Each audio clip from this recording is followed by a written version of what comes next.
فطرے میں چیز ہی دینی ہوتی ہے یا رقم بھی دی جا سکتی ہے؟ دیکھیں، ایک بات یاد رکھیں کہ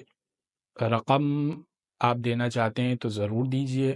چیز دینا چاہتے ہیں تو چیز بھی دے سکتے ہیں، لیکن یہ متعین کرنا ہوگا، آپ کو یہ طے کرنا ہوگا کہ کس چیز کے عوض آپ رقم دے رہے ہیں۔ یعنی آٹے کے بدلے دے رہے ہیں، 3 کلو آٹے کے بدلے رقم دے رہے ہیں، 3 کلو چاول کے بدلے رقم دے رہے ہیں، 3 کلو دال کے بدلے رقم دے رہے ہیں، یہ آپ کو خود پتہ ہونا چاہیے۔ بعض لوگ جاتے ہیں، پوچھتے ہیں اس سال فطرہ کتنا ہے، وہ آگے سے پتہ چلتا ہے کہ مثال کے طور پر 200 روپے فطرہ ہے،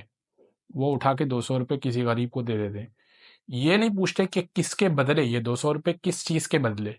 200 روپے کا آٹا، 200 روپے کے چاول، 200 روپے کا دال، کس چیز کے بدلے۔ تو یہ خود آپ کو پتہ ہونا چاہیے کہ کس چیز کی رقم یہ طے کی گئی ہے،